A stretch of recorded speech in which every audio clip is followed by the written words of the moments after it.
Em nome do eterno Deus de Israel. Amados eleitos servos e servas do eterno Deus, vamos nessa noite para a palavra do nosso Deus. Estou na incumbência de ministrar a mesma e eu espero que o Senhor Deus fale ao teu coração como tem falado ao meu coração.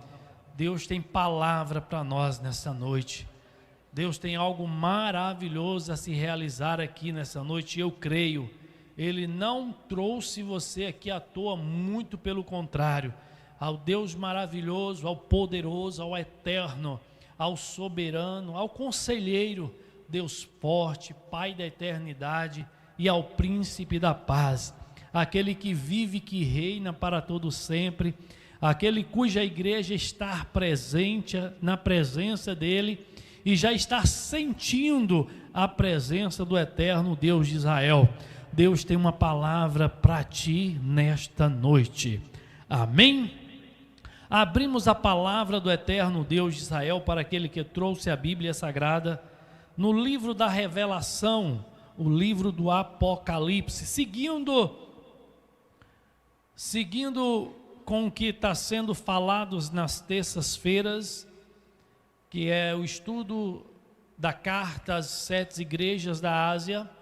Nós estaremos falando um pouco nesta noite que o Senhor Deus colocar em nosso coração acerca da 6ª carta, e que o Senhor Deus nos abençoe.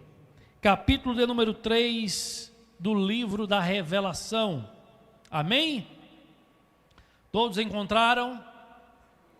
O verso de número 7 a seguir vai nos dizer, verso de número 7 vai nos dizer: e ao anjo da igreja que está em Filadélfia, escreve isso, diz o que é santo, o que é verdadeiro, o que tem a chave de Davi, o que abre ninguém fecha, e o que fecha e ninguém abre.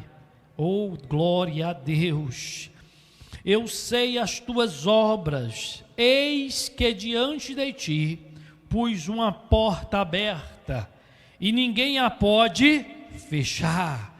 Tendo pouca força, guardaste a minha palavra, e não negaste o meu nome. Eis que eu farei aos da sinagoga de Satanás, aos que se dizem judeus e não são, mas mentem, eis que eu farei que venham e adorem prostrados os teus pés, e saibam que eu te amo. Como guardaste a palavra da minha paciência, também eu te guardarei da hora da tentação, que há de vir sobre todo o mundo, para tentar os que habitam na terra. Eis que venho sem demora, guarda o que tens, para que ninguém tome a tua coroa. Oh Deus poderoso, a quem vencer, eu farei coluna no templo do meu Pai, e dele nunca sairá, e escreverei sobre ele o nome do meu Deus, e o nome da cidade do meu Deus, a nova Jerusalém, que desce do céu, do meu Deus, e também o meu novo nome. Quem tem ouvidos, ouça o que o Espírito diz às igrejas. Ao estudar esse texto, presbítero Clécio, corpo de obreiro dessa igreja, amados e queridos irmãos e servos do Senhor, a palavra do Senhor, de fato, ela é viva, é verdadeira. A palavra do Senhor, ela é atual e atuante. A palavra do Senhor, ela nos revela o oculto e o profundo. A palavra do Senhor, ela traz à luz muita coisa que muitas vezes não entendemos ou sequer compreendemos. Mas o Espírito do Senhor traz ao nosso coração revelações maravilhosas.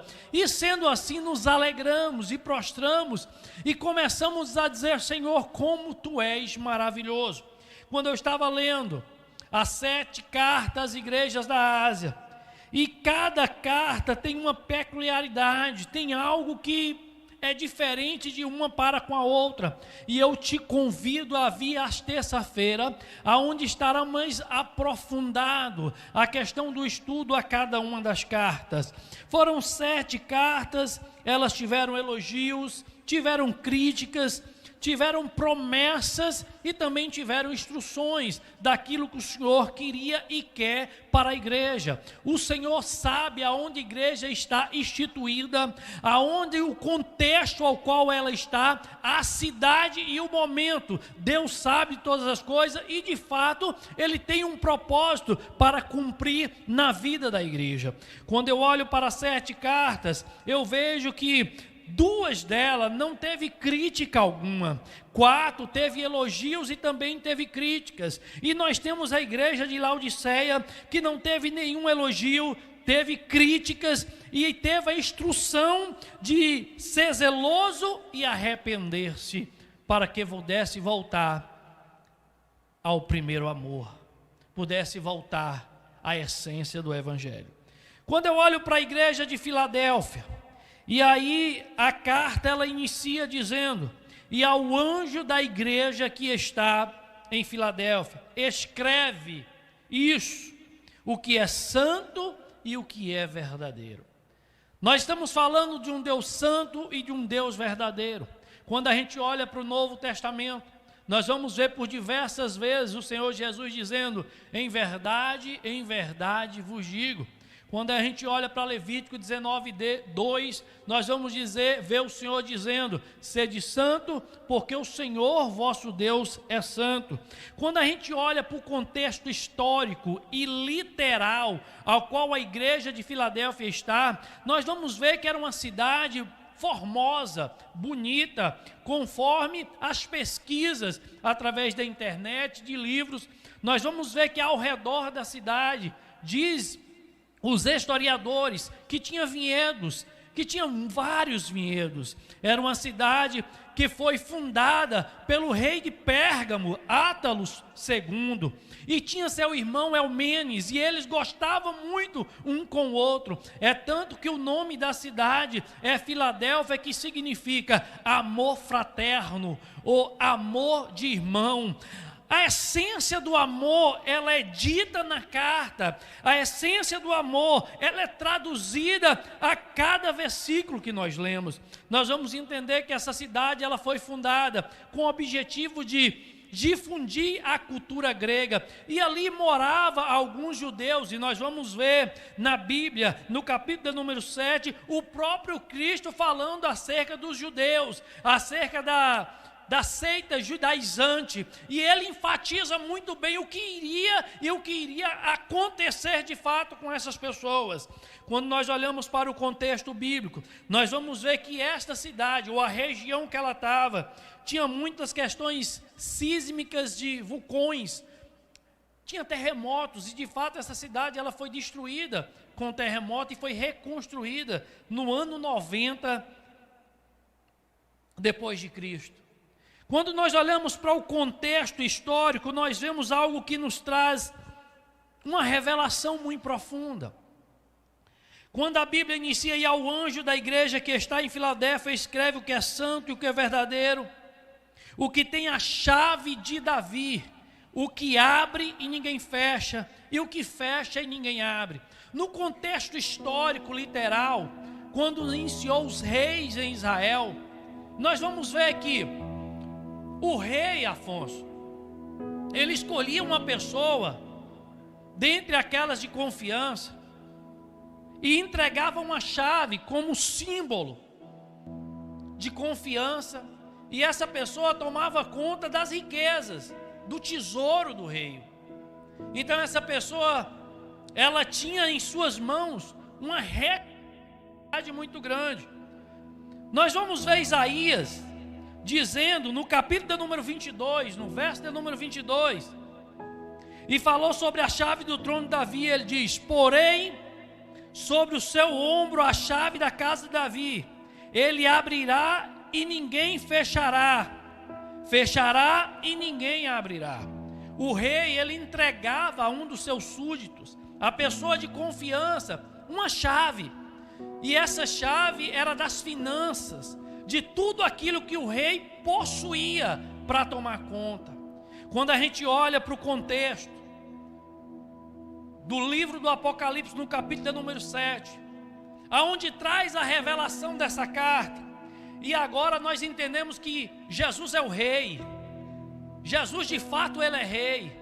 A palavra do Senhor diz em Isaías 22, 22, o profeta messiânico, ele traz Jesus como esse rei, e ele possui na mão a chave de Davi, ele possui na mão a autoridade, ele de fato é a própria autoridade constituída, porque não existe um nome sobre este nome, não existe um Deus igual ou semelhante a este Deus. E quando ele diz, e diz aquele que é santo, aquele que é verdadeiro, João está dizendo, esta carta pode ter sido escrita por mim, mas ela foi dita pelo Senhor, que é santo, que é verdadeiro, que é digno de honra e de louvor. E João está dizendo, ele tem na mão a chave de Davi, aquela que abre e ninguém fecha, e que fecha e ninguém abre, aquele que tem de fato a autoridade. E o que é isso, irmão? Vamos usar de uma forma simbólica aqui. Quando um obreiro recebe uma consagração ao presbitério, ele recebe uma chave de autoridade. Alguém está lhe dando autoridade.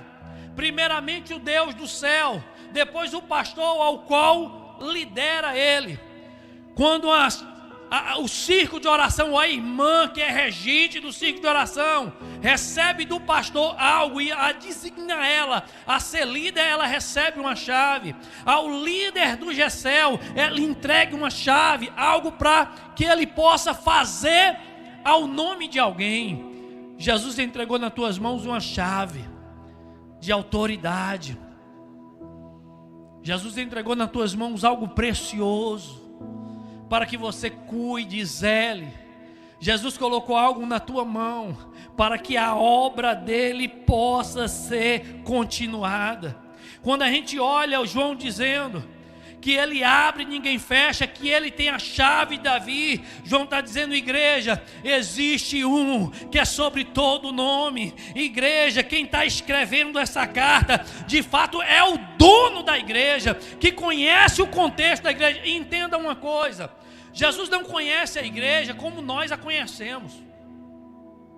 Jesus não conhece a igreja como nós o conhecemos, porque nós o conhecemos a igreja de ver e de ouvir.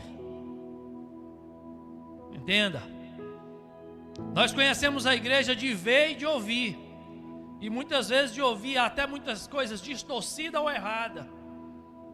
Mas Jesus conhece a igreja na batida do coração. Vocês sabem o que é isso? Jesus conhece a igreja pelos batimentos cardíacos dela. Jesus conhece a igreja, jura, pelo organismo vivo. Jesus conhece a igreja por dentro. E o que é fiel e verdadeiro, ele conhece a sua história, não de ouvir falar. O que falam acerca de você, mas ele conhece você de forma autêntica. Você não está entendendo. Ele te conhece, Ângela, de forma autêntica do teu coração. Podem falar o que quiser de você, mas de quem te conhece tem a chave de Davi na mão. Ele é santo, Ele é verdadeiro. Levante a tua mão, porque o santo, o verdadeiro, o leão da tribo de Judá, a raiz de Jessé, a estrela da manhã te conhece. Oh, Ele sabe o que se passa aqui neste coração. Ele sabe as noites frias, Ele sabe as dores, Ele sabe os pensamentos, as angústias, Ele sabe o que sofremos e também o que aprontamos. Ele conhece. Essa carta à igreja, pastor Wellington, o senhor sabe muito bem disso, ela é endereçada a nós outros. A sexta carta é a atual vida da igreja, é o momento que vivemos. Talvez não da forma da igreja de Filadélfia, mas de uma forma de buscarmos nos aprimorarmos mais e termos essa igreja como referência. Nenhum ser humano aqui presente ou fora daqui é perfeito. Não adianta. Não adianta. Nós temos nossos defeitos, Jefferson. Chega no pensamento, seja no falar, seja na ação, nós cometemos erros. Mas o que nós não podemos é permanecer no erro. O erro não pode virar todo dia a gente precisa cair em si e olhar para aquele que conhece os batimentos da igreja, aquele que conhece a igreja mais do que ninguém, aquele que instituiu a igreja. Sabe por quê, Afonso? Sabe por quê, amados? Porque o Senhor diz: eu conheço as tuas obras. Ele diz: eu sei as tuas obras. Ele não está dizendo com relação à aparência física aqui neste culto. Ele não está querendo dizer sobre a sandália, ou o telefone caro, ou o carro caro. Ele está dizendo: eu te conheço além disso. Isso é o que as pessoas veem.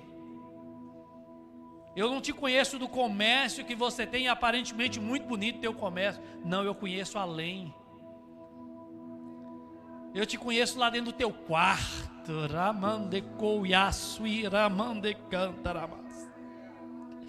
Eu te conheço no íntimo do teu coração.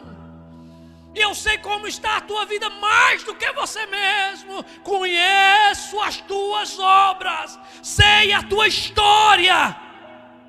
Sei as tuas dores. Mas também sei que você não é o bonzinho que aparenta ser.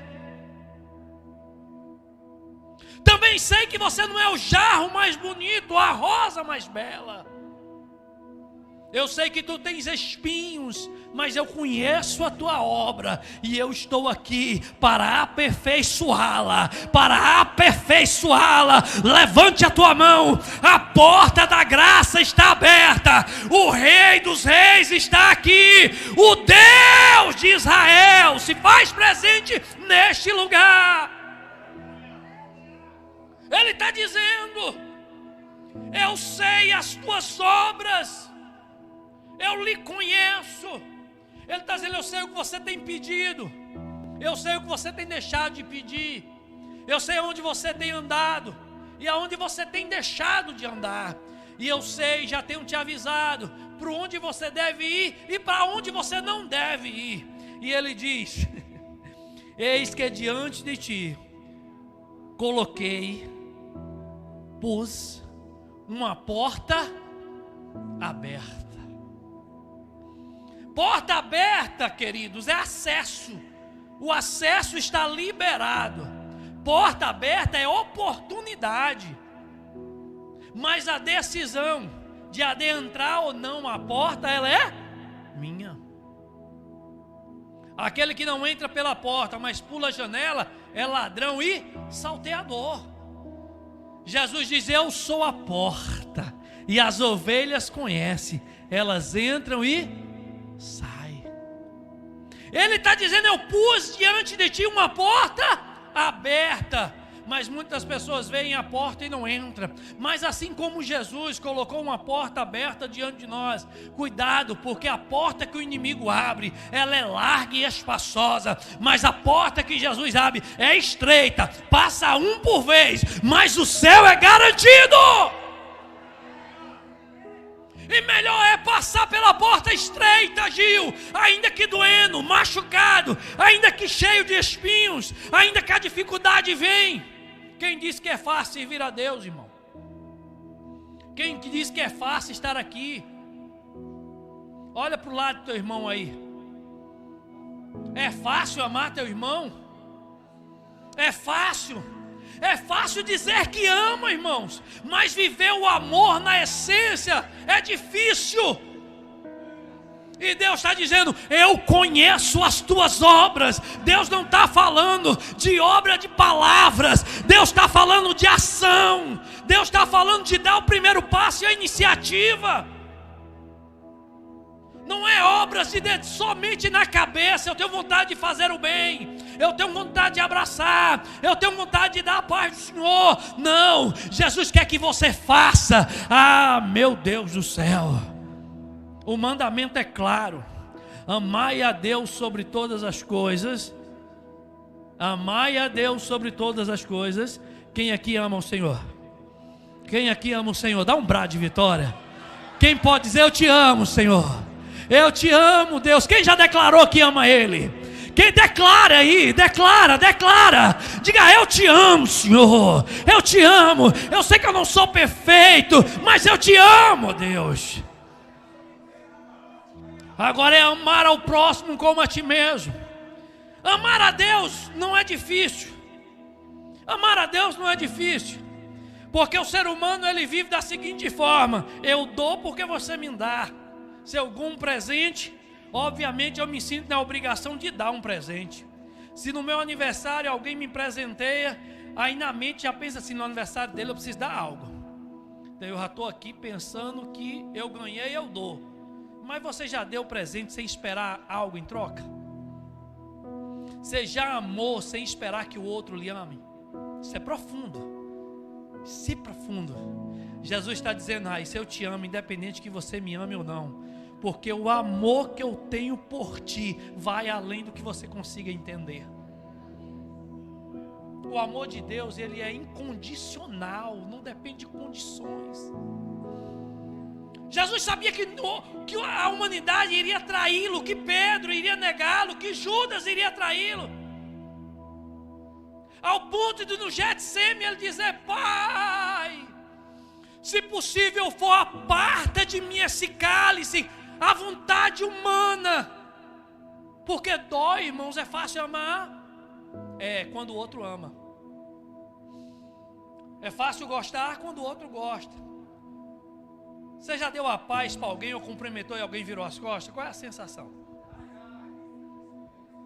Você já passou por alguém na rua e essa pessoa mudou de lado? Tipo, aqui eu estou desse lado e caminhando à vista, a pessoa muda para o outro lado. Quem já passou por isso, irmão? Alguém aqui já ficou de mal de uma outra pessoa e disse: fulano deixou de falar comigo e eu vou deixar de falar com ela? Em que ponto isso agrada ao Senhor? Em que ponto essa é a vontade do Senhor? Mas a culpa sempre é de quem deixou de falar comigo, não minha. E Jesus está dizendo o seguinte: independente, aqui não é culpado ou inocente. Ei, faça a tua parte, ame a Deus sobre todas as coisas. Abraça o teu irmão, diz: eu te amo, meu irmão, eu te amo. Eu não lhe conheço direito, mas eu te amo, porque papai mandou te amar. Eu sou obediente, por isso eu te amo. Tratar bem, querido, não é porque o outro merece. Aprenda com o mestre, venha comigo. Jesus falou: aprendei de mim que sou manso e humilde Jesus falou: aprendei de mim que sou manso. Se eu não sou humilde, eu estou deixando de aprender dele. Você conhece alguém que não é humilde? Você já ouviu alguém falar assim, mas fulano é metido? Meu Deus do céu.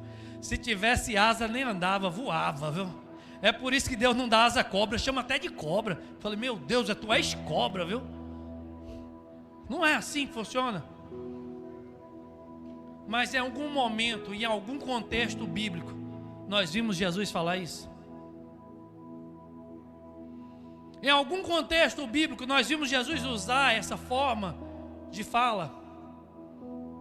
No momento que ele podia condenar Henrique, ele não condenou.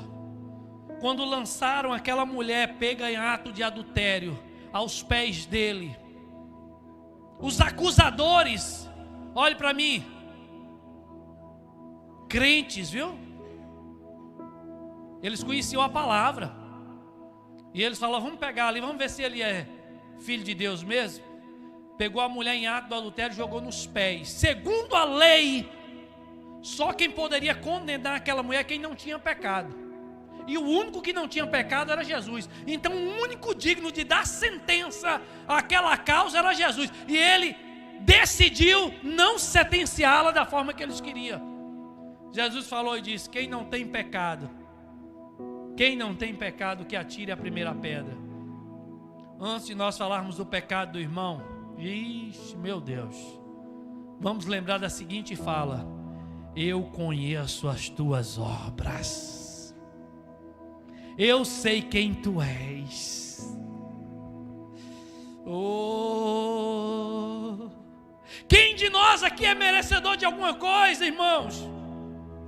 Quem de nós merecemos alguma coisa? Quem já viu esse ditado, Afonso? Quer conhecer uma pessoa? Dê poder para ela. Quer conhecer uma pessoa? Dê dinheiro para ela. Não saia de sua casa, arrumou um emprego, fulano nem aqui pisa os pés mais. Mas independente disso, irmão, independente disso, ser humilde, sabe o que é ser humilde? É reconhecer o outro maior mesmo não sendo, porque a questão não é ele, sou eu. E eu vou mais além, a questão não é ele, é quem habita em mim. Falar que Cristo habita em nós é fácil, mas viver o Cristo que habita em nós é o grande desafio. Porque nós vivemos em um mundo hoje de calúnia, nós vivemos um mundo hoje de mentira, e o contexto não é o outro, somos nós. Quando eu parar de apontar assim e olhar, e entender que a mudança que eu espero no outro, ela tem que começar na minha pessoa, aí as coisas começam a fluir. Eu não preciso, Raíssa, que você mude. Eu não preciso, Afonso, que você mude. Eu não preciso, Clécio, que você mude. Eu preciso mudar. E a primeira coisa que eu preciso mudar é minha ótica de visão. A primeira coisa que eu preciso mudar é entender que eu vou te amar independente. Porque a minha luta e a tua luta não é contra a carne nem contra o sangue, é contra os principados e a potestade, porque o nosso inimigo não é nosso irmão, é Satanás. E quando Filadélfia significa amor fraterno, nós vamos para Romanos no capítulo 9, e Paulo diz que o amor seja não fingido, mas que o amor seja verdadeiro. Eita glórias! Que o amor seja a essência.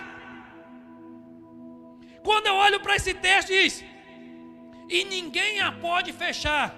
Eu tenho uma palavra para você: ninguém aqui é o diabo.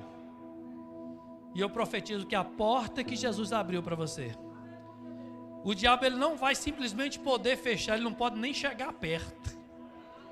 A porta, levante a tua mão. Eu vejo Deus abrindo portas aqui nessa noite. Eu vejo portas sendo abertas. Você vai ter acesso. Deus, meu Deus do céu, pela fé dê um passo de vitória. Você vai passar pela porta da bênção. Você vai passar pela porta da bênção. Você vai passar, ela já está aberta. Você vai passar, mas o diabo ele vai tentar fechar. Mas existe anjos de um lado, anjo do outro, com a espada desembanhada. Aqui ele não fecha, não. Oh, dá um brado de vitória, irmãos. Dá um brado de glória aí. Enaltece a Ele, somente a Ele. Eita, que tudo é dele, a igreja é dele, a obra é dele, e a minha vida e a tua vida pertence a ele.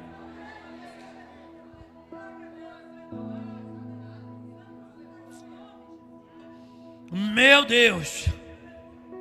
Mas existem os acusadores, aqueles que querem tirar a nossa paz, que querem roubar aquilo que Deus nos deu. O texto bíblico e a carta escrita à igreja, ela vai dizer: eis que eu farei aos da sinagoga de Satanás, aqueles que dizem ser e não. Meu Deus do céu, tem muita gente que diz ser alguma coisa e não é nada. Eu só conheço um eu sou, e aí esse eu prostro e adoro, é o Yahvé, é o Deus Todo-Poderoso, é o que faz a sarça arder, que faz a chama e não se consome. É aquele que diga para mim: tira a sandália dos teus pés, porque o lugar que você está é santo. É aquele que os 24 anciões se prostram e diga: santo, santo, santo, santo, santo é o Senhor dos exércitos. Ele está no meio de nós, Ele está aqui, somente Ele. Não dê ouvidos à voz estranha, aqueles que dizem que só Ele está certo, só Ele faz, só Ele é o melhor. Melhor aqui é Deus, irmão. Bom aqui é Deus, irmão. Grande aqui, Tarcísio Santana, o grandão aqui é Ele. E nós prostramos diante dEle, porque quem merece glória aqui é Ele. Sabe por quê, irmão? Porque se eu não pregar aqui, outro vai pregar. Se você não louvar aqui, outro vai louvar. Se você não quiser fazer, não se preocupe, Deus vai levantar outro para fazer.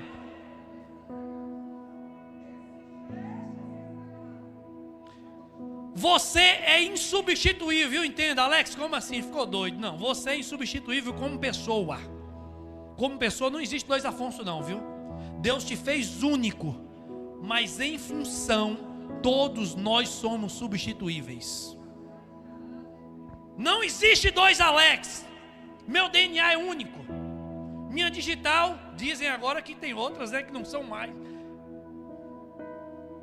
Como pessoa eu sou insubstituível, não tem outro. Mas em função, Deus coloca quem quer, a hora que quer, do jeito que quer, porque Ele é dono da obra. E eu digo mais, Ele é dono da tua vida. Então não vamos ser desobedientes.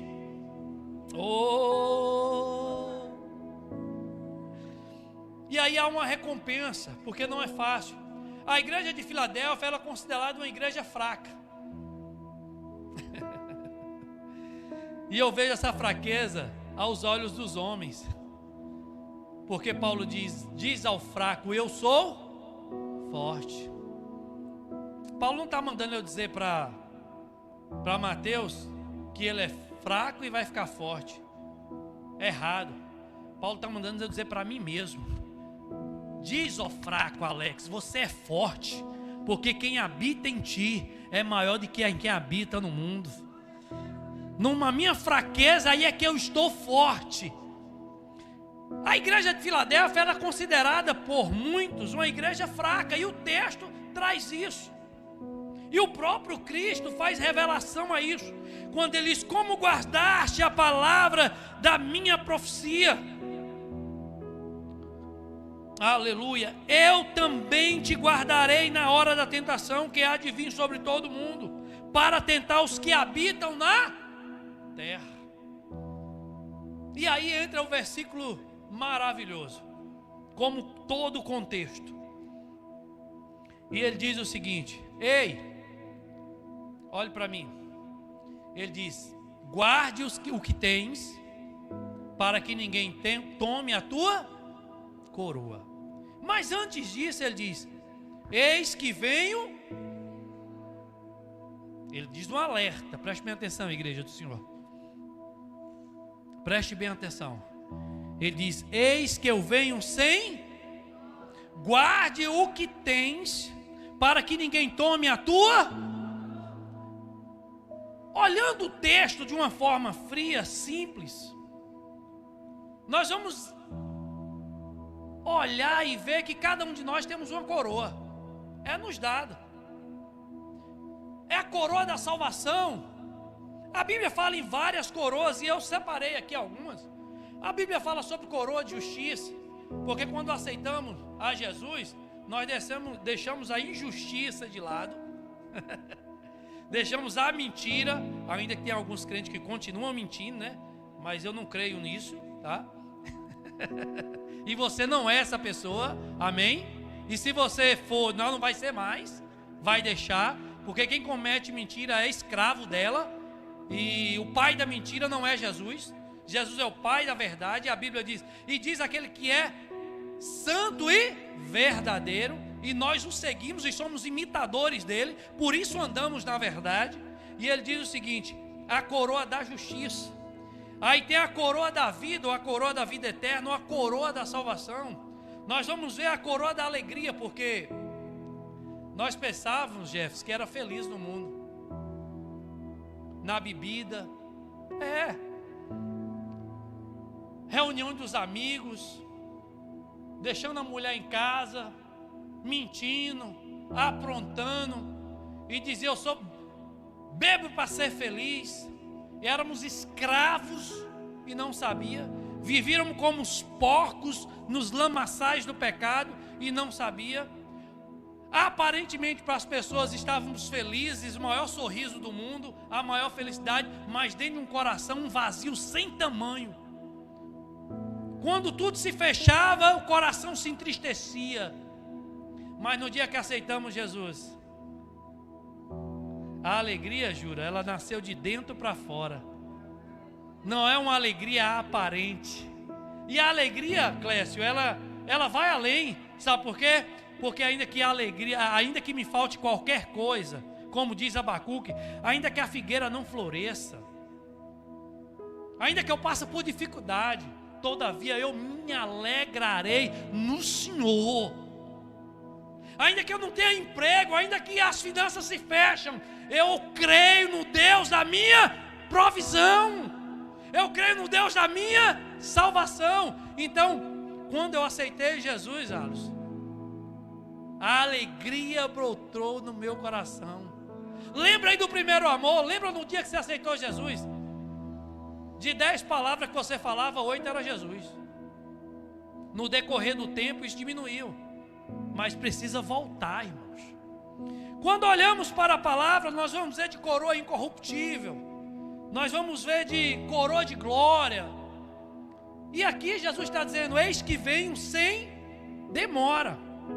Guarde o que tens, para que ninguém tome a tua coroa. Ninguém é o diabo. E a primeira coisa que o diabo quer tirar de você é a sua paz e a sua paciência. Porque quando ele tira a sua paz, ele tira a sua paciência, ele mexe no seu emocional. E você perde o que chamamos de equilíbrio. E aí você ira fácil. E se o marido quebra um prato, você quebra 2. E se ele quebra a mesa, você quebra o armário. E se ele quebrar a televisão, você quebra ele.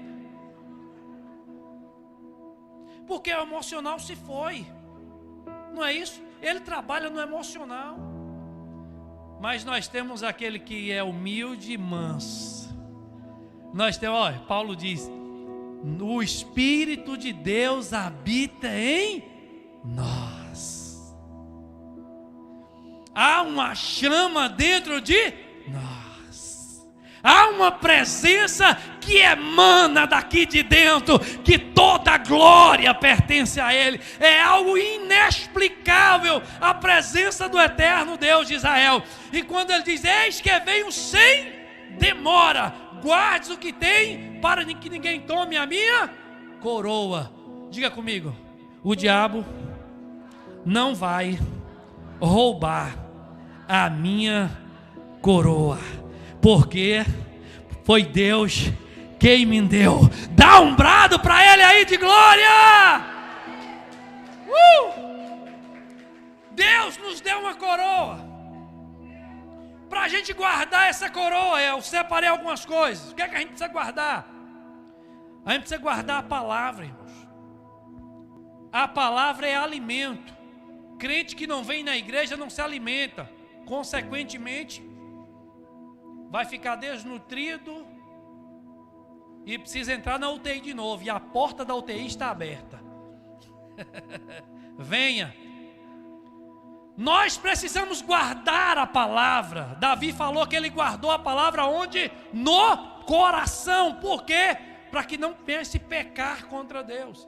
Satanás olhou para Jesus e disse: se tu és o Filho de Deus, se tu és, transforme essas pedras em pães. Jesus olhou para o diabo e disse: não só de pão viverá o homem, mas de toda a palavra. Crente tem de gostar da palavra, crente tem de amar a palavra, crente tem de guardar a palavra, crente tem de viver na palavra, o crente tem de ser a palavra de Deus. João disse: no princípio era o verbo, e o verbo estava com Deus, e o verbo era o próprio Deus. A palavra precisa habitar em nós. Mas eu não sei decorar versículo. Não é para decorar não, irmão. Não precisa decorar não, pelo amor de Deus. Decorar não vai resolver. Eu só sei o Salmo 23 e o 91. Já é o caminho. Eu preciso aprender mais. Leia mais. Guarde a palavra, porque no dia da adversidade você vai se valer da palavra.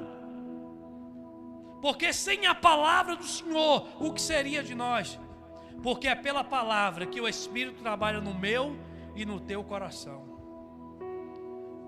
Nós precisamos também guardar o coração. E como eu falei, Jesus conhece a batida do meu e do teu. E aonde está o teu coração, aí está o teu. Aonde está o teu coração? Seu namorado pode ter uma parte dele, mas outra parte é de Jesus, viu, irmão? Seu marido pode até ter um lugarzinho lá, mas a maior parte é de Jesus. Brincadeiras à parte, o centro da tua vida é Jesus Cristo de Nazaré. Se ferir um princípio,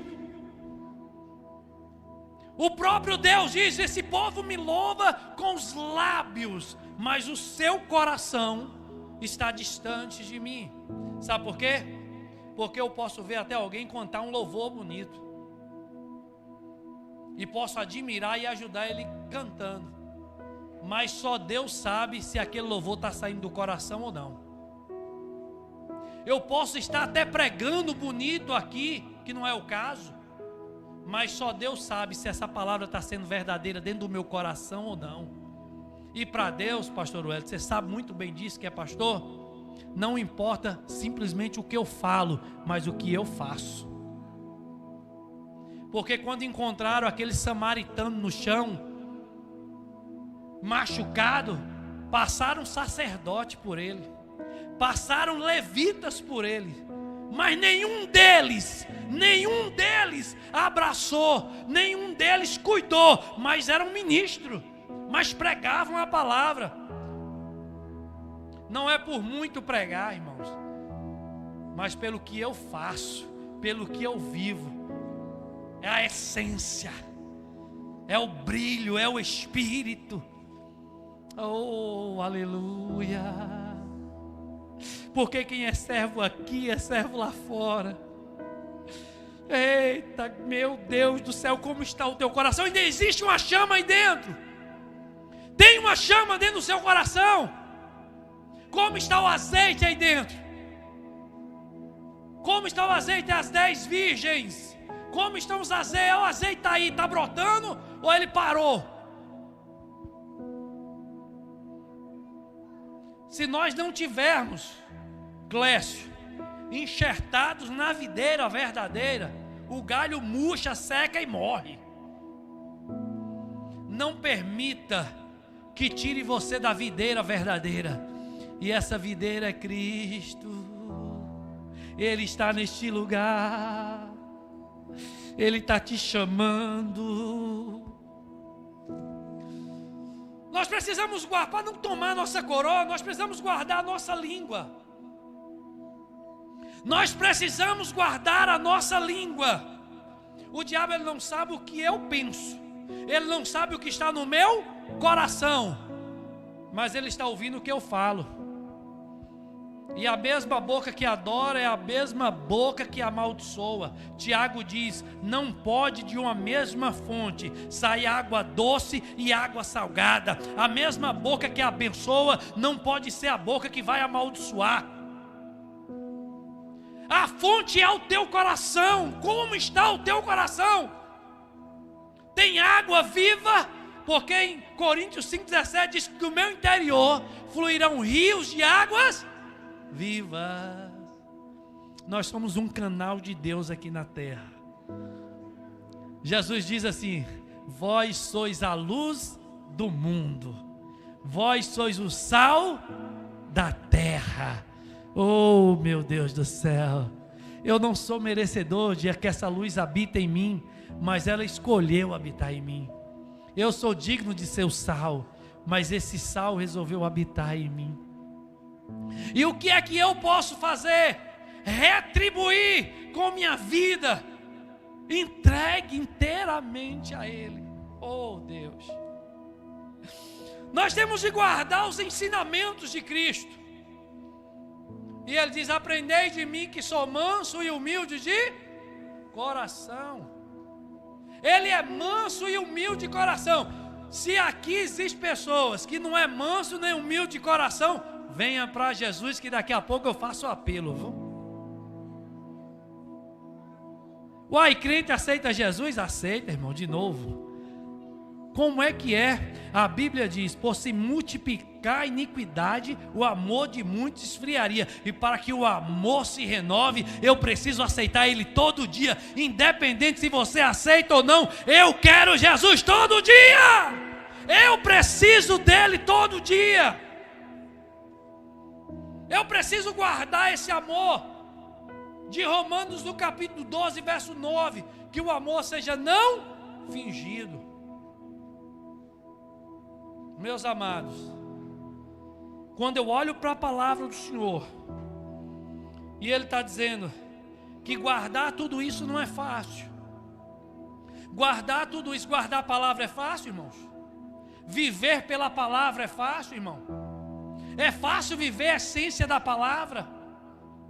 Quantas vezes você é colocado no estreito da vida, e quantas vezes você ouvir amigos crentes dizer: mas só foi uma mentirinha, não vai ofender ninguém.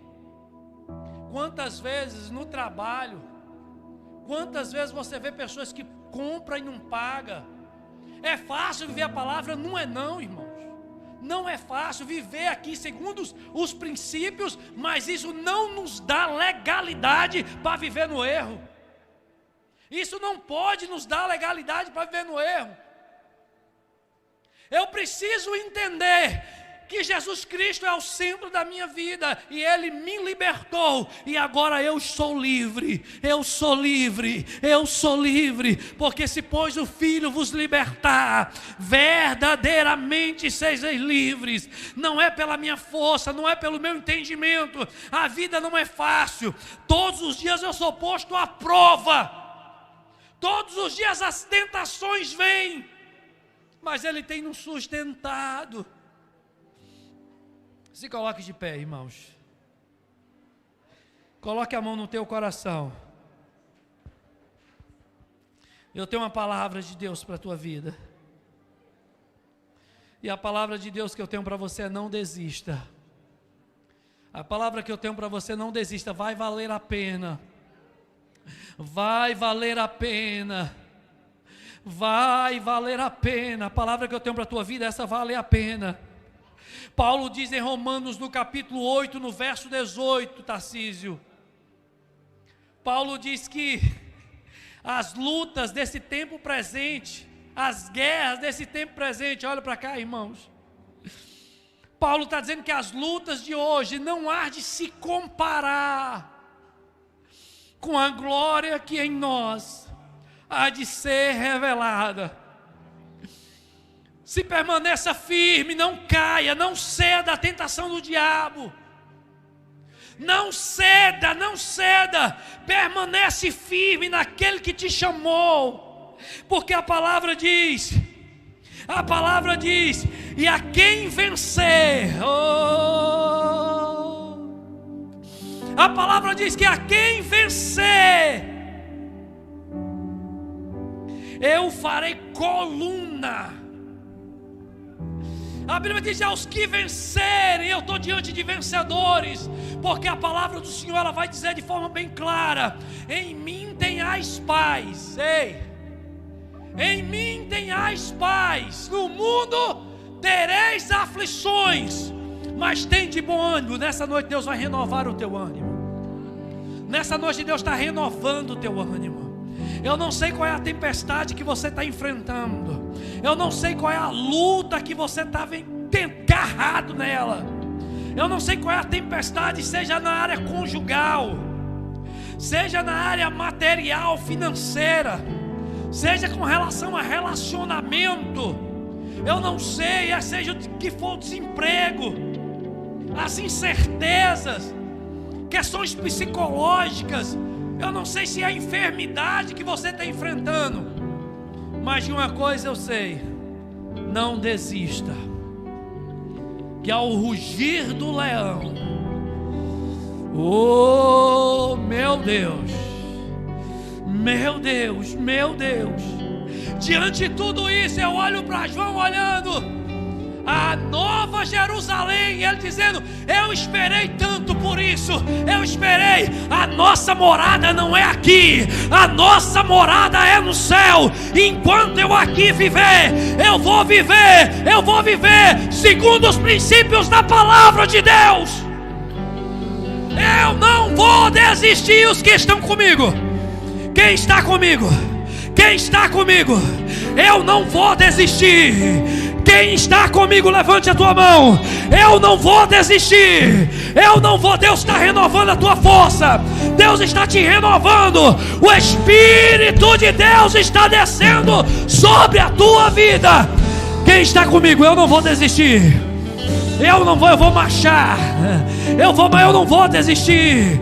Porque as lutas não vão me derrubar, as lutas não vão parar. Eu não vou desistir.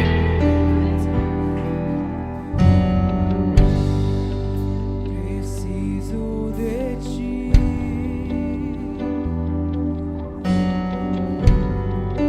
Preciso do teu perdão.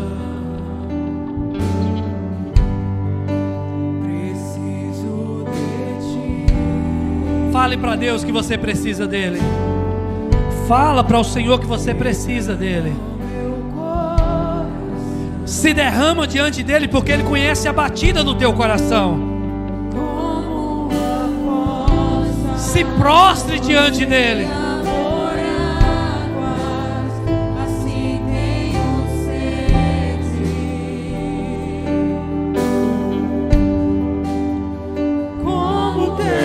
Seca, assim é minha alma, preciso de ti. Adore a Ele, abra o teu coração. Distante de ti, Senhor, não posso viver. Não vale a pena existir. Escuta o meu clamor, mas que o ar que eu respiro, preciso de ti.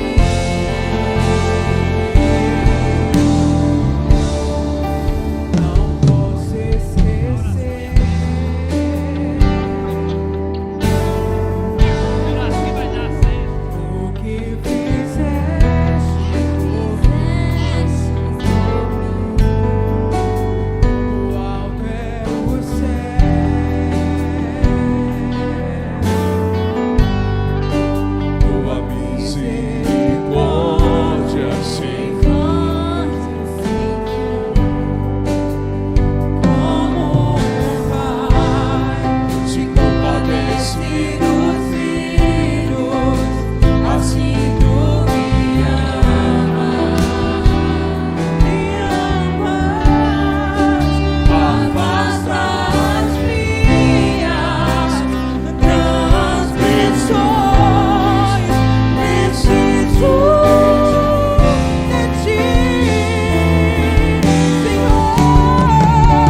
brigar, mas eu não vou desistir.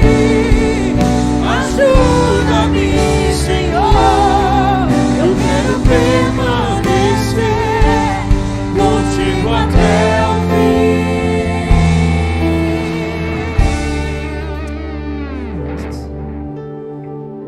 Ao que vencer, ao que vencer. Quando a gente ouve essa frase, ao que vencer, nos dá justamente a entender que é aquele que for até o final. Então, debaixo dessa palavra que foi muito bem ministrada pelo presidente Alex, você que é um atleta de Cristo, você que é aquele que está todos os dias avançando, caminhando para a última etapa da sua vida aqui, você que ainda não fez uma aliança com o Senhor, você que já teve um momento com Cristo e de repente, por uma razão ou por outra, você se afastou do Evangelho, se afastou dele. Ele está dizendo: ao que vencer, aquele que for até o final, eu darei a coroa. Ao vencedor eu darei a coroa. Então, se existe alguém aqui nesta noite que está, digamos assim, namorando o Evangelho, mas ainda não fez um compromisso com ele, a coroa está diante de você. Só depende de você completar a carreira para que você possa ser o legítimo dono dela. Então, o que vencer, vem até aqui à frente. Aquele que tem o desejo de vencer, de chegar até o final, vem até aqui à frente. Ah, mas eu não tenho força de chegar aí à frente. Erga a tua mão onde você estiver. Nós iremos até você e fazemos questão de caminhar com você até aqui à frente.